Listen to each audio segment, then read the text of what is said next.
हे बघा कसला मध आहे ते बघा. मध एकदम टप टप करायला लागला आहे. त्याच्यामधून काही आम्ही मिसळ बिसळ टक्कर बिक्कर केलेलं नाही, भेसळ बिसळ काहीच केलेलं नाही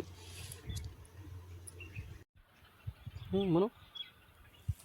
हाय मित्रांनो, स्वागत आहे तुमचं आपल्या नवीन व्हिडिओमध्ये. तर आज आम्ही दोघं जण गेलो होतो मध काढायला. तर आम्ही आज हे बघा इतका मध काढला आहे. एक टोपलं भरून आम्ही मध काढला आहे, मध घेऊन आलो आहे. ते बघ कसं वाटतंय. हे बघा मधाचा केवढा कांदा आहे, एकदम फुल भरलेला चौकून. आणि ते पण पोकळ नाही का, एकदम भरीवमध्ये, एकदम भारी गावरान मध रानातला. इकडं पाय याच्यात किती असलाय.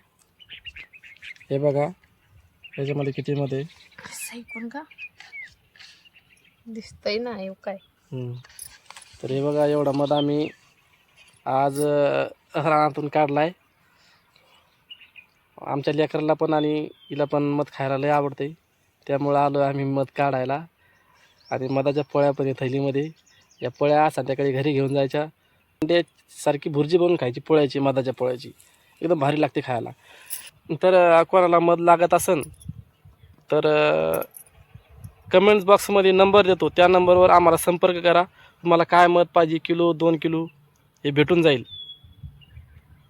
आहे की नाही रे. आता आम्ही इथून पुढं रोज मध काढायचं काम करणार आहे.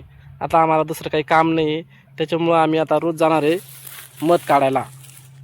तर आपल्याकडं मध मिळणार आहे फक्त 700 रुपये किलो प्रमाणे, ते पण प्युअर गावरान मध.